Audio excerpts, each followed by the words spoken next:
Good afternoon, everybody, and welcome to the Nevada Commission for the Reconstruction of the V&T Railway meeting. Today is Thursday, June 27th, 2019, and it is just right at 1 p.m. If we could all stand and join me in the Pledge of Allegiance, we'll start the meeting off. I pledge allegiance to the flag of the United States of America and to the republic for which it stands, one nation, under God, indivisible, with liberty and justice for all. Okay, great. Okay, so let's go on and start with the agenda. Number one, that would be roll call, please. Marshall McBride. Here. Nick Morano. Here. Denny Dodson. Here. Mike Santos. Here. Stan Jones. Here. Thank you. Okay, let's move on to agenda number two for possible action, approval of today's agenda, Thursday, June 27th, 2019. We have no changes. Okay. Any comments from the commissioners? Do we have any comment from the public today on this item? Hearing none, I'll entertain a motion to approve today's agenda. I'll make a motion that we approve the agenda as presented. Second. I have a motion and I have a second. All those in favor? Aye. Aye. Motion carries. And then we'll move on to agenda number three. This would be public comment on non-agendized items. Would anybody from the public like to comment today? Hearing none, then we'll move on to agenda number four. Will be possible action. Will be approval of the meeting minutes for May 30th, 2019. Any changes, Elaine? There were no changes. Okay. Do we have any comments from the commissioners? Okay. Any public comment on this item? Then hearing none, I'll entertain a motion. Motion to approve? Second. I have a motion, I have a second. All those in favor? Aye. Aye. Aye, and that carries. Okay, we'll move on to agenda number five for discussion only, financial reports. I move this over to you, Elaine, to start, or to Mr. Gallagher. Hugh, would you like to say anything? Not really. Thank you, Mr. Chairman. Just a little update on where we are with the financial statements coming from Story County. My assistant, Jennifer McCain, has been with Tyler Communications or Tyler Technologies all morning long, trying to get an agency account done. I apologize again to the board. This is not our doing. This is something that just is happening, whether or not it's payroll vouchers or whatever. This is something a little additional, but we are expecting to print checks on V&T letterhead tomorrow. And we're expecting to get all of the accounts for the V&T summarized as far as recordation of receipts, either from checks, cash, or credit cards, and the recordation of vouchers by check. We still have the good internal controls to do that. So it is my goal to have hopefully something out for you by July. I know I've thought that we were going to be sooner, but it's just been a struggle with these guys from Plano, Texas, and I'm not sure why. But anyway, if you need some answers on something, I'll be glad to help. Any comments or questions for Mr. Gallagher? Okay. I can hand out our report, which is our projections as we're getting closer to the end of the year. So there are two things that Tiffany's going to be handing out. One will be the report as of June 24th. And I can tell you we're inching very, very close to ending our regular season at nearly $500,000. And that's our regular season trains.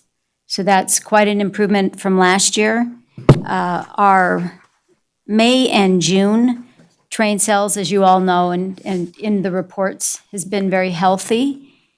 We've added a couple of wine trains that also showed up in the month of June. But overall, We are looking very good, and V&T Railway looks to be a very popular ride this season. So let's hope for no fires. We're going to end the year with additional monies coming in from our grant reimbursements are $27,500. So that's not listed there on your income. We're going to have a little, well, like I said, more money that will show up for this weekend's trains. That's not included on the report that you have, since the report went through the 24th this month. We're going to end the fiscal year with approximately $200,000 in the black. There's some items that we're going to GL that will go into our next fiscal year. We always find when you start looking at the expenses, some of the expenses that might stand out are like our marketing and our, what other ones did we identify today? That are going to go up? Yeah, that'll be pushed over. It's mainly our marketing. Mostly And marketing. And it's because, our season begins in the last year's fiscal year. We threw in the video this year, which it added to $10,000 that we'll need to GL into next year. We also put a $42,000 website into our expense mix, which we hadn't budgeted last year. But still yet, before we even start to move some of those figures over, we did end the year in a good position. And I don't really see any other huge expenses. Tiffany's got vouchers that she'll be processing here, and we thought that they were about $22,500. That's not here on this report. And the reason I'm bringing all of these up right now is we're ending our fiscal year. And I just would like the board to know that in the past 2 months, I've been reporting anywhere between 150 to 200,000 as far as our estimate. Tiffany's reported that in the past as well, and we've been able to balance expenses and income. It's just worked out that way. I can't take credit for any magic. I can give all the credit to Argentum, though, and their amazing marketing, because we are experiencing some abnormally high numbers. Even our phone calls are high this year.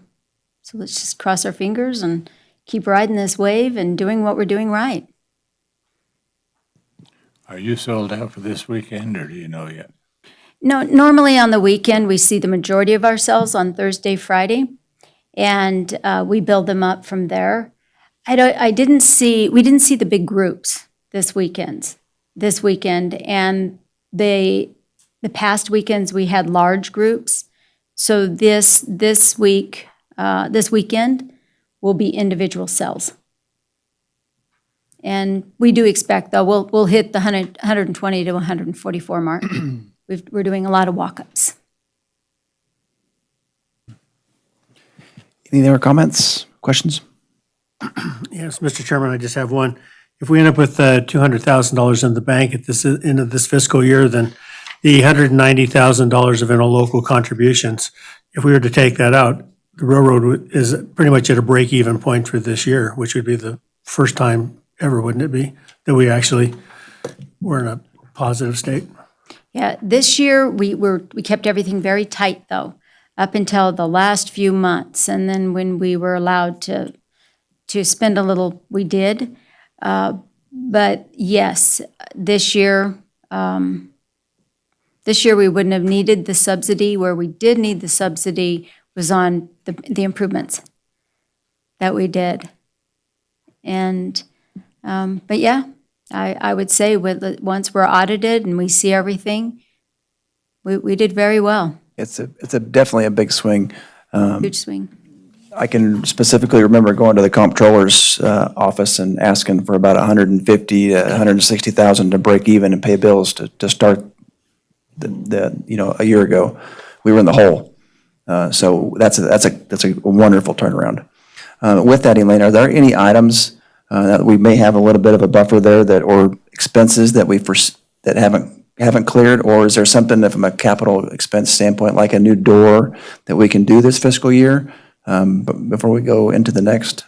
Well, we do have one major, where we're getting the overhead doors, and that turned We're out to putting one in be, the back? That doesn't reflect in here then? not yet. Nope. Okay. Nope, but I think that that's going to be covered by what was remaining. From like a capital expense Correct. line item, yes. And the contributions. One huge expense I know that we will have, and we really do need to address before Polar Express, is the building is set up electrical-wise. We've got issues. We need to make some major improvements and add outlets. And I have had it reviewed, and it's been mapped out of where we could use more outlets and power.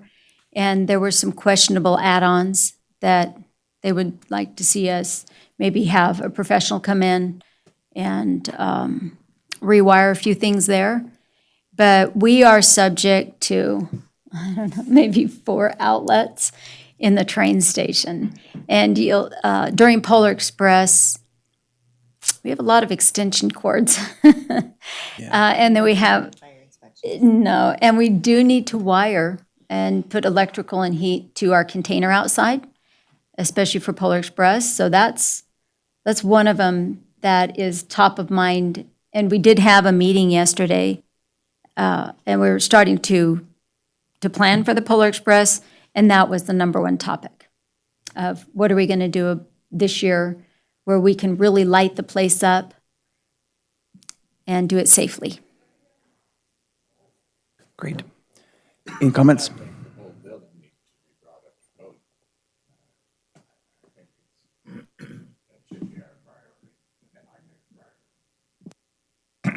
Agreed. Other comments? Any public comment? Not that this is an action item, but nope, okay. We'll move on to agenda number 6 for discussion only. That would be the 2019 train season ticket sales report. Okay, so you have there a report. So what Tiffany is passing out. Sorry about that. What Tiffany is passing out to you right now is the ending numbers for this fiscal year. And sadly, I don't have access to activity tickets, but I will have that for you next month so I can do the comparisons of, how we've done in the past and where we are today. But our Carson City, Virginia City one-way tickets, those are something that we hadn't been promoting in the past, but we did promote this year. And you can see the number of passengers was 107. So we have a market for the one-ways from Carson City to Virginia City. We also have a Virginia City to Carson City one-way, and that number of passengers was 63. So those are more or less groups that want to stay up in Virginia City longer, or maybe can't make the 10 o'clock train schedule. And then we also have large groups of seniors that maybe can't handle the 3 hours up there. So there's a variety of reasons that these one-ways are doing very well, and a lot of locals are taking advantage of them. Now, our round-trip tickets to date for this fiscal year, or this just May and June, the number of tickets is 1,847. That is very good. Gift cards, what you're seeing there, instead of giving reimbursements for people that don't show up or saying you've lost your money, or for some reason they can't make it or we can't reschedule them right away, we give refunds in the form of gift cards. So the money does not go back to the passenger, but they're holding on to the value and they'll reschedule later. Our Mother's Day weekend, that was a big weekend for us, 423 passengers. Our wine trains are not quite where we'd like them to be. We have the capacity to do 100 every other weekend. Right now, we're running at about half of our goal with our wine trains, but that's something to be expected. A lot of our marketing is directed at wine trains, and I think it's paying off. And then I just spoke to you about the Virginia City, Carson City, and that was the 63. So overall, 2,552 passengers.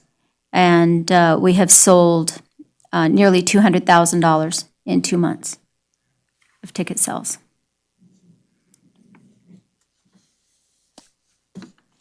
And we're still selling for the regular season and Polar Express. Tickets are available. We haven't done the big push yet for the Polar Express, but Molly can talk about that. But it is available and on our new website, so people are finding us. I think the only one that's kind of inching along right now would be the wine train or the Toast of the Canyon, and we'll build that up with the beer trains, other spirits, alternatives. It's it is something that when you tell people it goes into the canyon, there's a lot of interest. It'll be neat to see the new ticket platforms reporting on the backside when we start going year over year.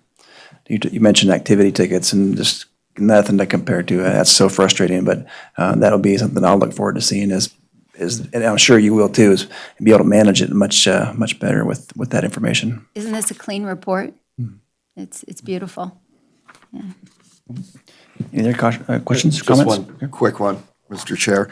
Elaine, I'm looking at the other bookings page that Tiffany handed out, and I assume these are bookings from July 1st on have already been purchased. And I'm just curious, how far in advance typically does a customer purchase or book a ticket before the actual day of travel?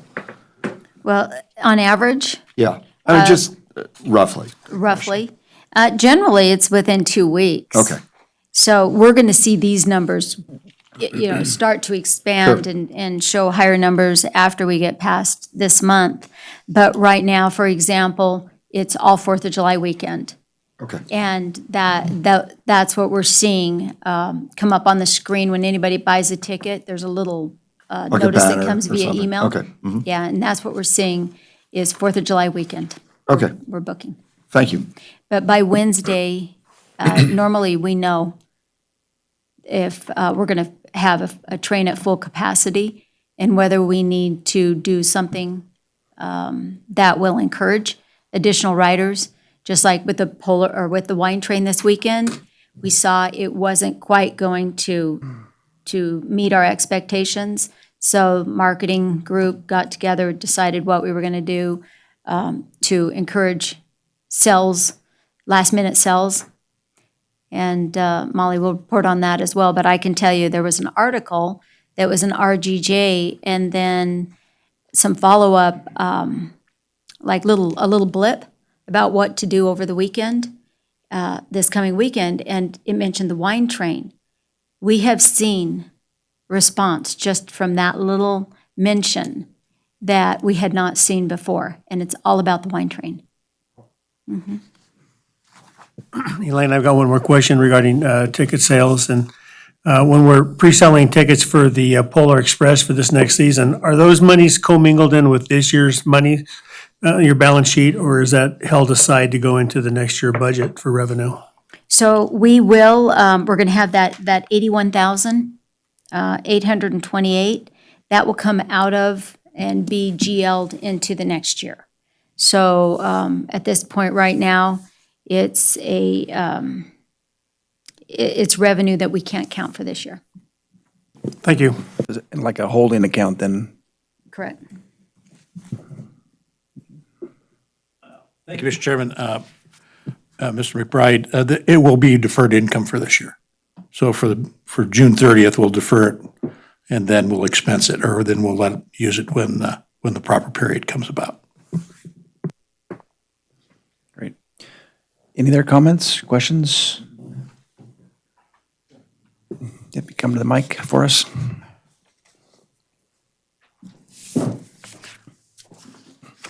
Stephen Lincoln. Elaine, on the Toast of the Canyon train, in the past, they offered the people that were on the train to pay extra to go down. Is that still, do they still do that, or is this number, the 89 people that just off the street came up at 5 o'clock to take the train? Can you say that one more time? Yeah, it used to be that when they had the Canyon train, they would ask the people that came back down, did the round trip, if they wanted to continue down, and they paid $10 or something like that. I just wonder, is that something you still did? Number one, and number two, is that number included in 89? So, good point, and yes, that's part of our discussion. It was during our meeting yesterday, is that we've set up a little booth there, so when people come off the train, we're giving them discounts, only we're selling them for 25 instead Okay, of yeah. 10. Yeah, I don't know what it was. Yeah, and, but that is something that we're going to mention to people, that there are available seats. But once we start selling out in advance, we don't have to sell those tickets at a discount, we won't, because supply and demand. But at this point, our goal is just to fill the seats. So is this number just the people that paid for the toast itself, not the other people that continued the trip? That's correct. Okay, thank you. Okay, the only other comment I had, Elaine, is I would echo my comments on the email the other day on a report that you had sent out as a recap. Those are wonderful. They really are. It's a quick snapshot of how the weekend went, amount of tickets sold, break even, ballpark, gross numbers I know, but still there. That's appreciated. Thank you. With that, we'll move on to agenda number 7 for discussion only, the marketing update with Argentum and Molly.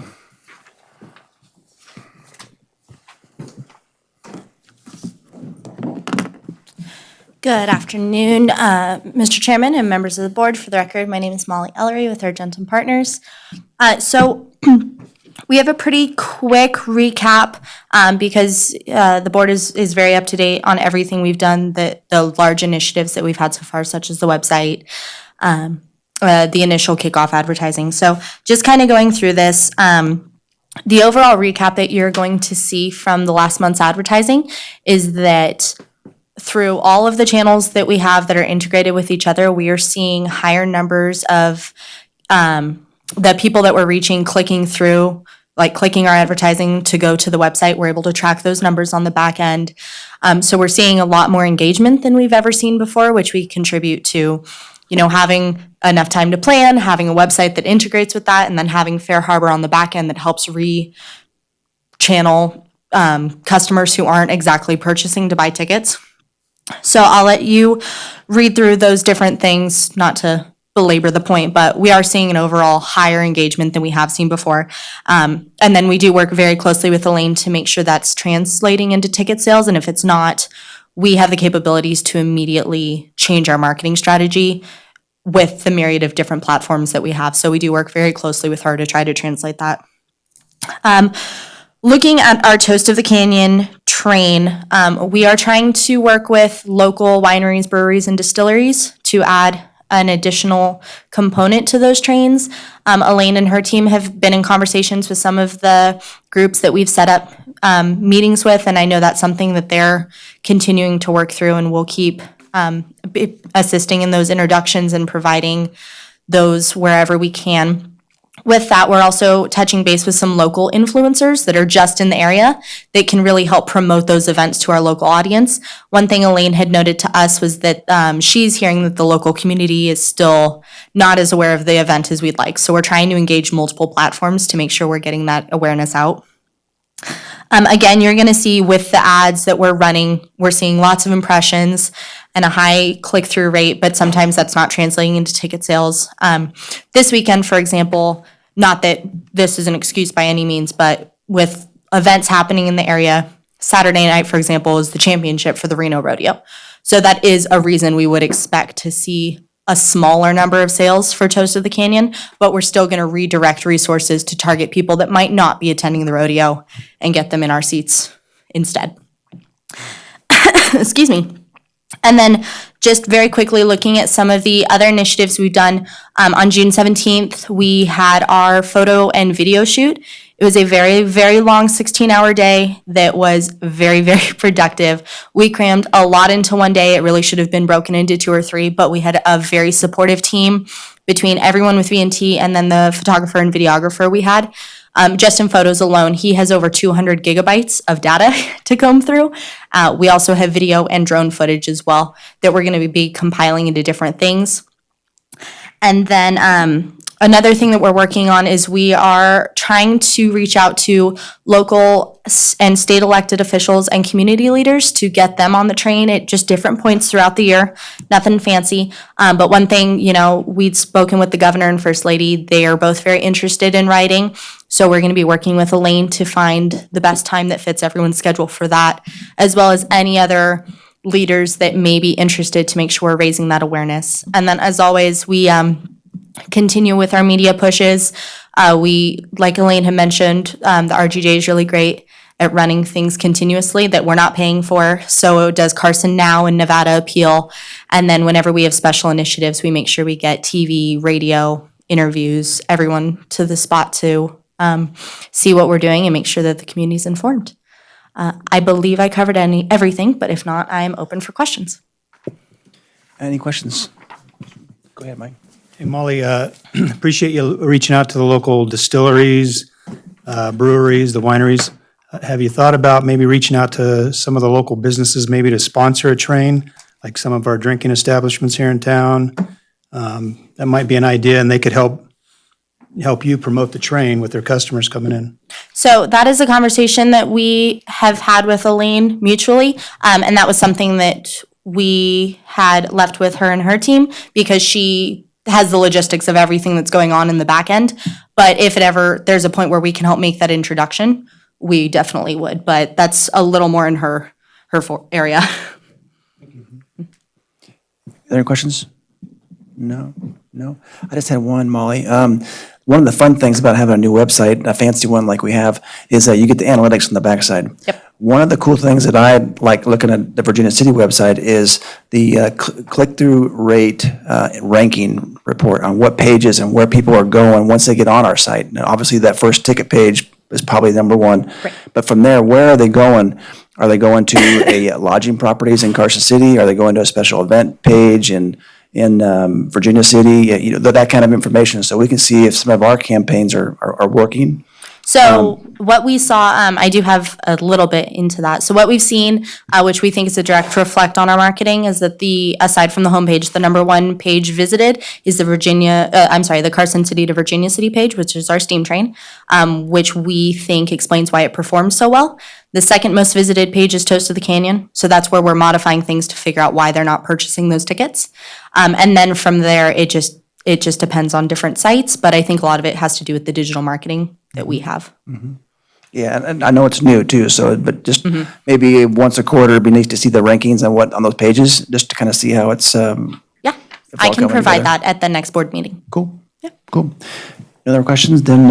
Oh, sorry, one more thing. At the last board meeting, you had asked about looking to add a plugin for adding events to like Google Calendar or things like that. Yeah. So we looked into it. It would be an exorbitant cost to add that in. So I said, can we do something like that for free? And they said the amount of time that it would take to do for free, we might as well pay for it. So I just said we'd leave it. But I did want to let you know I followed up on that. No, and it wasn't a request really. It was just I wanted to give you an answer. Yeah, thank you though for following course. up. Yep. Okay, with that, we'll move to agenda looks like number 8 here for discussion. Possible action, Engine 18 overhaul report. I don't know if we have anything or I if have Tom's here. Tom on my phone, but not live, but Tom sent this over and it's a photograph. He said that we are installing the installation on the outside of the boiler today. Tell Ken we now have a switch tamper. Should be ready by the winter. And then tours of 18 are only 20 minutes drive from Carson City. This for you.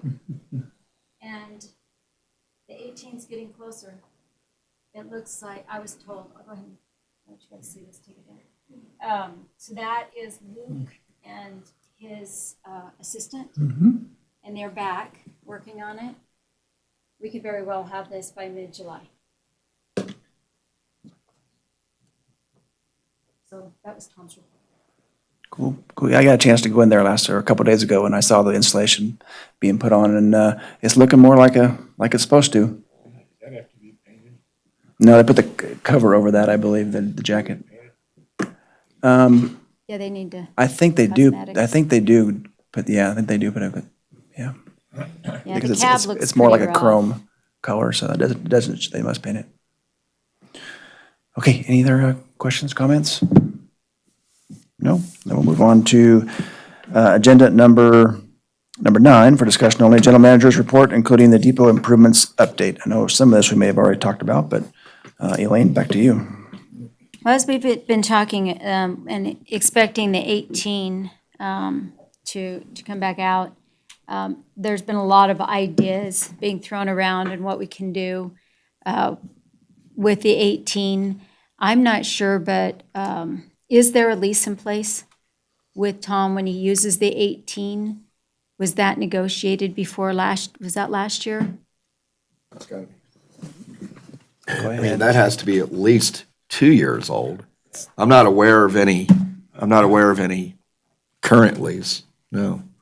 And I couldn't find one, so if we could put together, either we could do it initially and then bring it to the meeting. We should probably do that in July based on the engine coming back. Right. Yeah, there is some language in some old contracts that reference the 18 and his use of it and some payment back and forth. The marketing was mixed in with that before as well. It was kind of confusing. I didn't really understand it. But yeah, we definitely need to probably address that before she's up and running and back on the rail. Yeah, yeah. And, we're going to have more capacity. As I indicated, there's some slow starts, especially for our wine train. Our Friday trains, as we get through the season, they're not as popular as the weekend. So I have had discussion with Groupon and possibly doing some type of ticket sales with them. And I will bring that back to the board and explain that to you. But also, finally, we did have a conversation regarding the rail bikes with Skunk Train. And it was a great conversation. We learned quite a bit. Stan Jones and Mike Santos was there. And it was a call with Robert Panoli. And he indicated, he gave us the pros and cons. He was very honest. But I'll let Mike and Stan put their thoughts into this discussion based on what they heard, and they definitely participated in the questions and answers. Mike, Stan? Before we get into that, I think we need to renew the whole contract with Tom. How long has it been since, did you do it, Nick, when you first started the commission? I'm trying to remember, Stan. I know we went through that, and I'm looking at Elaine because I can't remember if we did that or not.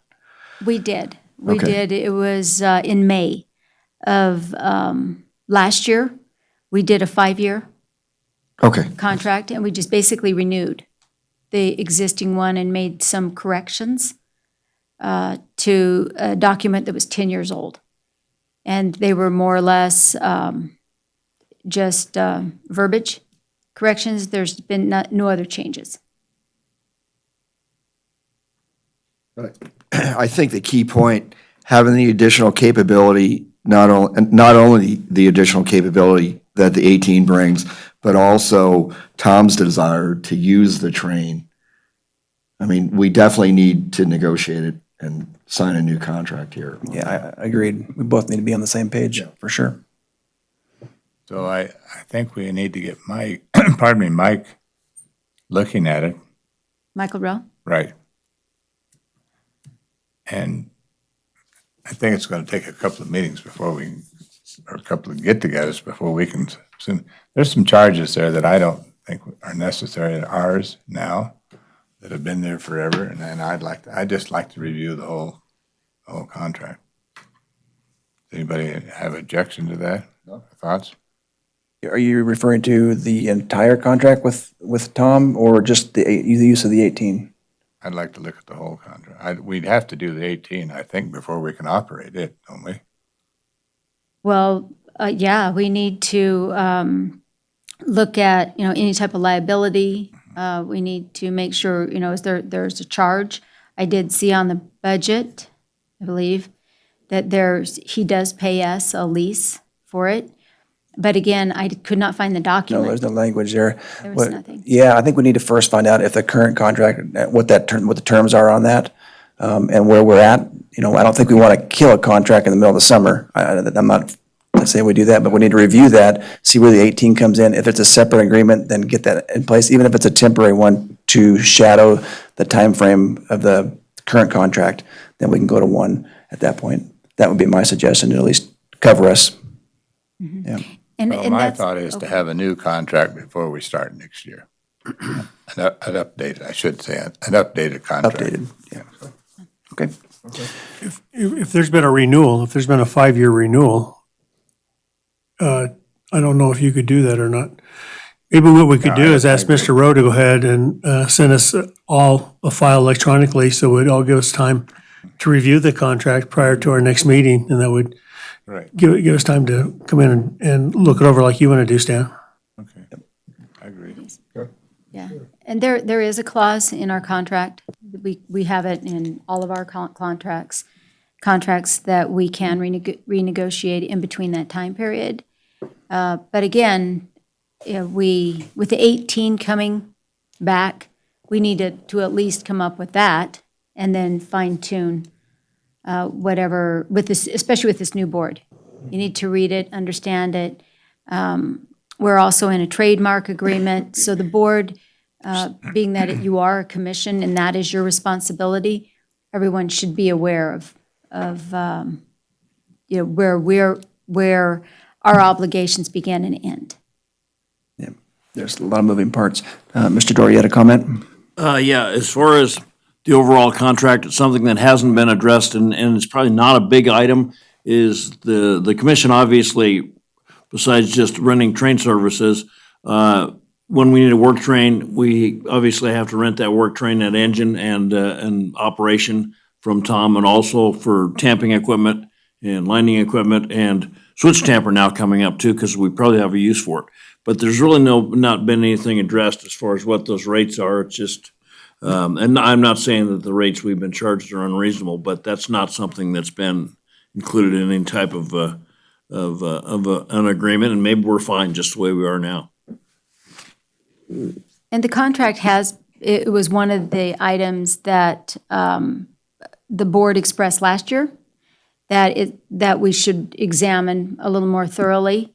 And now that you have, this newer board now in place, with some additional, new bodies here, we do need to review it, and I think Tom would welcome that as well. So, Elaine, are you going to be the one that contacts Mr. Rowe and asks that he go ahead and send us a electronic file on the contract in place? Yes, Because none of us have that, I don't think, so. well, I don't have an electronic copy, but I have a hard copy.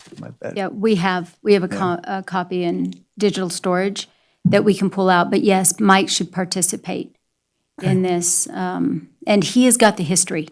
He remembers the original contract and how it all evolved to where it is today. Okay, very good. Any further discussion? Hearing none, then we'll move on to agenda. We're going to talk about the rail bikes here. Back. We got off- Reverse. Go for it. I'll let you speak to my. Okay. We had a very interesting contact with the skunk train people. He was telling us that they're always working on their rail bikes, trying to perfect them. They've gone to polymer wheels now. The individual only weighs about 90 pounds. They recently have added an electric motor and batteries, so it has an assist. For us older people, that's good news. And I think he said they were doing 3 and 4 departures a day and charging $80 per person. And their run is about 7 miles in length. And he said they have a 3% grade, which leads me to believe ours is a 2% grade to down to the canyon, so we're in a 5 mile round trip, so we're within the ballpark. He was very willing to come up and show us and demonstrate and talk to us and assist us. I think it's another avenue we might consider pursuing. Go ahead, Mike. Yeah, I was real impressed with Mr. Pinoli's presentation to us. Those bikes that they have are built exclusively by them, and they put a lot of research and development into making the bikes that they have and keeping them light, user-friendly. They are e-assisted or electric assisted, which is nice.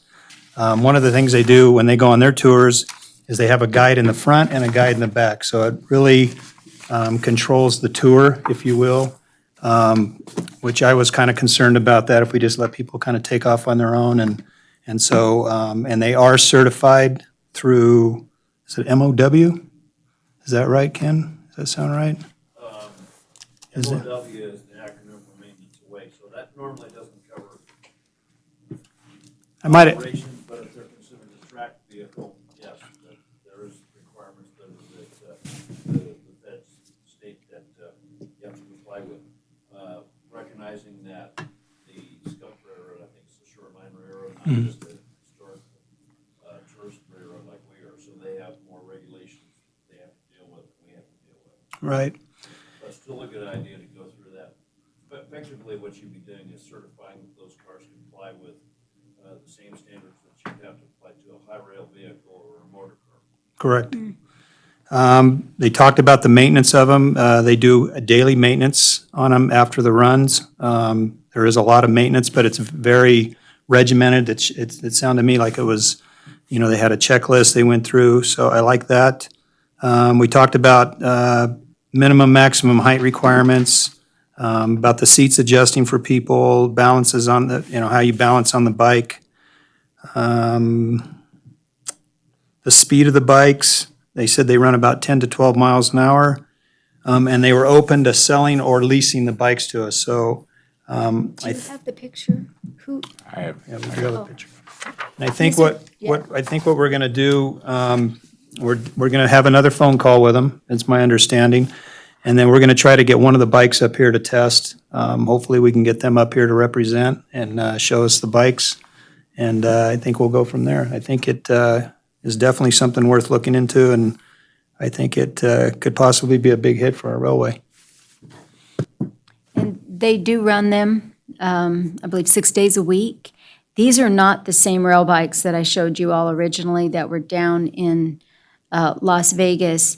That group, their cars had the bells and whistles, a lot of splash. They could fit all sizes, but they did require an engine or a locomotive or some type of transportation to pull them all back. With this more simpler form of bike, and because of the motor assist, that our customers could actually go down the rail or down through the canyon and come back with our 2.6% grade. But the key to all of this is to get a bike here and actually run it a few times through the canyon to see how well it performs. And the bikes from Las Vegas were 400 pounds versus this 90 to 100 pounds. We will have more of a limited market because children under a certain size will not be able to operate, and they're only tandem. They're not quads. And so the other people that were from back east, from Pennsylvania, that had the really nice bikes, the Rail Explorers, we could only have those bikes for a short time period. And then they had to be transported back down to Vegas. And then there was also another customer in line waiting to see if they got the other half of the season. And so there were a lot of things that hoops that we'd have to jump through, and it was going to be a little more expensive to have them here. But with these bikes, if it turns out to be something that's very popular in the canyon, we can run them, weather permitting. And they store quite handily. You stack them. Yeah, that was one of the things we talked about was storing these, because obviously, looking at them, they're big. And they store them upright in a container every night. So being as lightweight as they are, again, when they go down into the canyon, they can come back up assisted. And what they do when they get to the bottom, they literally pick them up, the guides or the tour guides, and they'll pick them up and turn them around and back up you go. So the storage is they're very user-friendly for storing and very user-friendly for using and turning around and getting up the canyon. How about recharging the e-assist? How long does that take? I mean, would that be a logistical problem, or can we do that with our existing infrastructure? We can. Okay. In fact, that was probably the first thing you brought up was the battery, the life of the battery. Do you have your notes? I didn't Mine. I didn't. They last all day. We Oh, knew okay, that. okay. So you've got plenty of power to come back Yeah. up from the Yes. canyon? Yeah, Okay, okay. Yes. He said was my that, although he did say he can't guarantee it if somebody uses the motor like a golf cart. Sure. Like if they don't Okay. pedal, if they just go, okay, flip the switch and up the canyon we But go. under So, quote-unquote normal use, you Right. should have enough power, enough Right. juice to get back up the canyon. That was my key And question. they're- I think it'd be a big hit. Yeah. I really do. I think these would be a big hit here. And the simpler form, they aren't the sports car, but they have motors, and we would not have to have an assist vehicle or locomotive to pull them back. And that would have been a big expense for us. So therefore, the return on investment would be a lot better. Would it be a purchase or a lease? What would we pursue here? either way we could go. They're open to both. They're open to both. What's the approximate cost of just one of these? 12 to 15. And you could probably, I mean, how many would you run theoretically at a time, just to? Well, I what are think they running, 12 a day? ideally you'd want 6. They have 12 bikes total right now. And they have to go down, you got You have traffic you coming have your back, 2 you kind of have guides to and wait. four that you're running. And they keep a couple on the sidelines in case one of them breaks down, so they can, keep the consistent number going while they work on the others. But it basically sounds like it's a simple mechanical, ride, basically, car or a bicycle and a battery, like electric bikes, I guess, that they have out there. But the new wheels that he spoke of, they're using, is it the alloy wheels they're using now, and they're No, going to using- plastic? They're using a polymer now, but they're trying to upgrade. Yeah, they're upgrading to make them lighter and also to make them more user-friendly on rail. I'm with you, Nick. I think they're going to be a huge hit. I think once we get them up here, start promoting them and people get on them, they're going to start telling their friends, and I think it'll be a fun venture. So it's definitely worth exploring. Cool. Okay, no other discussion, then we'll move on to agenda number 10 for discussion only, the engineer's report. Mr. Dorr, back to you. Thank you. Not a whole lot today. Basically, we're under our regular season inspection and maintenance work. And, typically what we do is address little items as they come up and fix those and keep things going. Basically, we got a pretty good infrastructure out there. The only item that we are going to be working on and going to do some work now, and most of it's going to have to wait till we get a little cooler, is we have to do some resurfacing on the Overman embankment. That track, has lost its surface and some of its alignment. We do have a slow order on it, but Gabe's going to be touching that up, but we need to purchase some more ballast, which we're aware of that, and then we'll go ahead and try to get that. Gabe will get that surfaced and repaired. Still working on scheduling the Sperry ultrasonic inspection work. I'm not quite sure when that work's going to transpire. We're not necessarily in a particular hurry for it, but we have completed the necessary paperwork to get those guys scheduled to come out here. So far, I haven't had any luck getting in touch with them the last couple of days, but that's something, it could be this fall there too. That won't have any effect on operations. We do that inspection in between trains. That's the only other thing, getting back to the parking lot, I think we have the release of the final payment for Reconstruction, which I think is on, we hold that final payment 35 days after the notice of completion was filed. And I think that puts that payment due on July 6th. So I don't know if you saw that date. But I'll let you know if we get any complaints about from subcontractors. That's allows anybody that has not been paid on a public works project to put forth a claim. Basically, they're supposed to get a hold of me, and then I find out what's going on, and then we can make a decision. Do we have to take some money and pay that contractor directly? Usually, if there's an issue, we just have that sub work it out with the general contractor. I don't anticipate there's going to be any claims on the small of a project. The only other thing, and I think Gabe was gonna show you, Stan, was that one culvert we're looking at trying to, if we can have funding to replace at actually install, if you will, and that's between Eastgate and Carson City. Eastgate and Eureka, basically down the canyon. And again, it's not an emergency situation, but sooner or later, we need to address that item. And if we can get it done this fall after we complete operations, that's great. But that'll involve drawing up a little sketch and getting some prices. But we'll coordinate that and see where we're at, obviously financially, to see if we're going to be able to do it. So that's really about all I have today. There was, I don't know, this pertains a little bit to you, but I know I forgot to ask about Elaine, that the trailer that we brought down there. Yes. Just want to discuss that one there.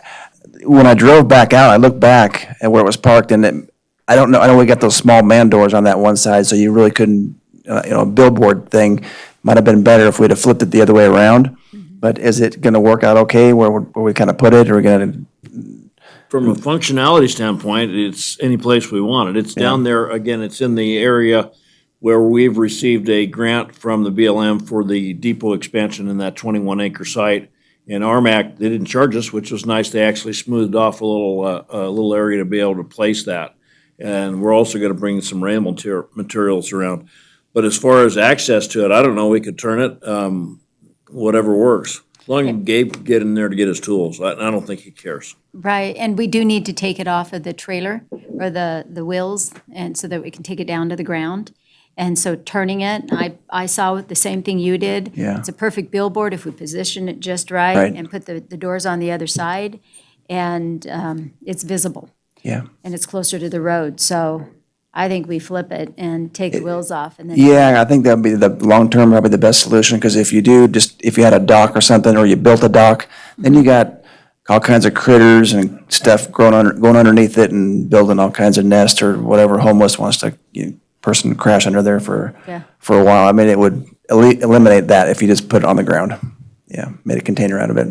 Yep. And we also have a signal bridge stored down in that area, which is the signal bridge that was over the UP main line in downtown Reno, which was donated to us. So if you ever get really motivated, that could get reinstalled. And again, that was 2 truss columns and a truss that spanned the tracks, and they used to have their signals on top of that. That was torn out when they lowered the tracks. But we ended up with might make a pretty good sign at some point, so. Very good. Yeah, it's a nice flat surface there that we could put a banner on, and it would be good. Good. Yeah, thanks. Okay. With that, no other discussion, we'll move on to agenda number 11 for discussion only. Recognition of the outgoing 2017 through 19 V&T Railway Commissioner Chairman Denny Dotson and Vice Chairman Nick Morano. So, end of the line, Nick.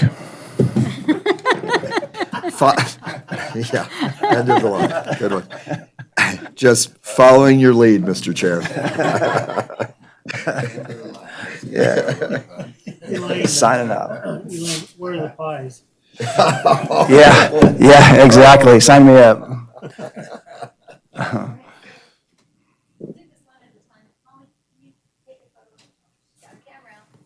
So we're going to start here with Nick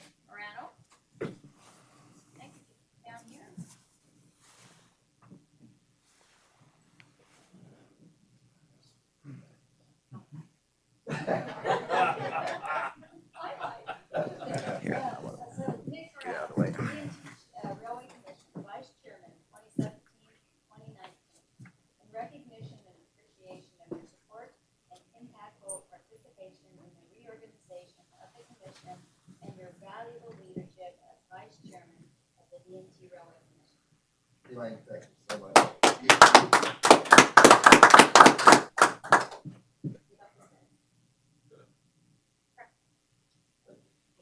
up here. Okay. And then now, Danny. It's not official until it's Facebook. Right?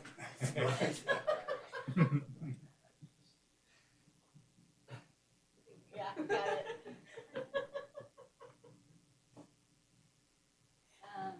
Denny Dodson, VNT Railway Commission Chairman, 2017 to 2019. In recognition and appreciation of your time, work, leadership, and major influence in the reorganization of the commission and your service as chairman of VNT Railway Commission.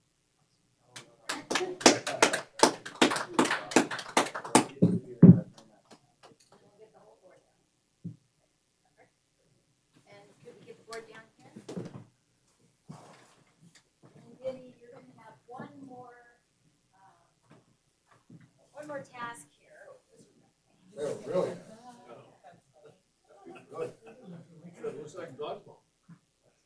So, is anyone diametrically opposed to what's going on?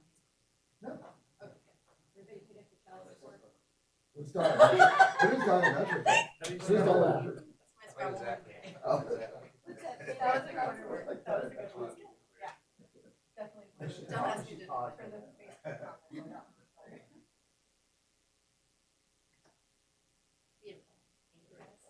Now, Denny, you are gonna have one more task here.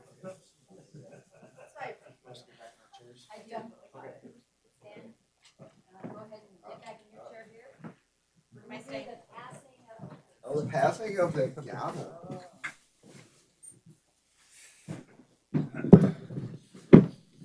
So, Dan, next year could be get a little unruly. But Denny, I know we didn't have a gavel for you, in the past. You had this- But I had a pen. Yes, in your iron fist. And so in ceremony of the passing of the gavel, I'd like you to please close out today's meeting using this gavel. Awesome. And then we'll have you passing it to. It's really heavy. It's really heavy. I expected something a little more. No. Yeah. It's like Thor's hammer. Okay, so well, I'll get out of the way. You go ahead and hold it. Okay, we'll go on. So on this, no other discussion? We good? Okay, move on to agenda. Let's see, that would be agenda number 12. For discussion only, next meeting dates and agenda items, I believe we're scheduled for July 25th, right back here in the Sierra Room, if that's correct? Yep, okay, any additional comment? Agenda items that we need to talk about? I think just to follow up with the 18 maybe contract, and then, what else? That was probably about it, wasn't it? Yeah. Just email it out. Yep, okay. Final comments, agenda number 13. Commissioners, we'll start over with Mr. McBride. Thank you, Mr. Chairman. It's been Story County's position for many years to participate with this Railroad Commission and so I've got some information I'd like to bring forward to you that at next Tuesday's Story County's Board of County Commissioners meeting, on our agenda will be an item to come in to sign an agreement with owners Terry Ward and Pierce Powell for Story County to purchase the Virginia City VNT Freight Depot down on East Street. So it's not a done deal until all parties sign and we cross all the Ts and dot all the Is, but this is something Story County's been working on for in excess of 10 years that I know of. I'm in year number 7 in negotiating with those two, and we finally come to a resolution, and they're going to sell to the county. And so with any luck, sometime within August or September's timeframe, we should become the new owners of the depot. So there's a couple of things that we have to iron out there with the owners, but it looks really good. Wow. That's big. That's big. Well, that was kind of a mic drop moment. I don't think I could beat that. No. Okay, you were serious. Okay, you're gonna pass. Okay, Mike. Yeah, I'd just like to say that I am very impressed with the commission here, and this is my first year, obviously, but it sounds like from the past, things are really moving forward with us. I think we got a tight group of people here. Denny, Nick, I'd like to thank you guys for your leadership this past year while I've been here. I look forward to Stan and Marshall's leadership and just working with this commission and moving things forward in a positive way for this railroad. So thank you. Stan. We got a lot more improvements at the East Gate. We got the ticket office and the restrooms painted before the photo shoot, so they're railroad colors now, brown and yellow. Thanks to Peter Barton, he helped us in making sure we had the official colors. I learned something one time during the history of the V&T, the depots were all red and white. So, but somewhere along the line, they went back to yellow and brown. But that was kind of interesting. The two garage doors for the opening in the passenger holding area have been ordered, and anticipate they'll be in within a week or 10 days. Elaine had previously bought a gazebo shelter, whatever you want to say, for the area just north of the passenger holding area. We've got some picnic tables there, and we're going to have a shelter. Same guy is putting in the garage doors will be assisting with that, so we hope to have that done within the next 2 weeks. I think you've all seen the containers that we've got. We haven't got yours painted, but the other two are painted, and one's painted a bright red with a V&T, so we're getting some visibility out there now, and I like the idea what you just said, Denny, about twisting that other trailer around, and we'll get some good visibility. So that's all I have. Okay, finally, I guess I'll think back a couple of years ago when Pat Whitten, the current county manager, who's today's last day, and we'll have a little get-together for him to celebrate that this afternoon at the courthouse. But it was him, and probably what Marshall's doing here, said, we're going to do this SB 57 thing, and we need Denny to spearhead it. And it was kind of told to me, like, you're not really, can you do it, but you're going to do it, kind of a thing. I thought, oh boy, I need more stuff to do. But, you know, I was optimistic. I've always been very passionate about Northern Nevada and about collaboration. I'm a very big believer of once folks really truly drop the zip codes, drop the hidden agendas, and work together, that some great things can be done. This is a perfect example of that, where we had Carson City doing one thing, you had Virginia City doing one thing, the V&T doing one thing, and a commission doing their own thing. Now we're all doing the same thing, and you're seeing the direct results of that right here. So I'm proud to be a part of that, and I'm proud to see where we go forward. So with that, I'm going to close this meeting out and give this gavel away. We're adjourned. All right, you need a photo of that, though. You gotta take a photo. Oh, photo of that. Oh, okay.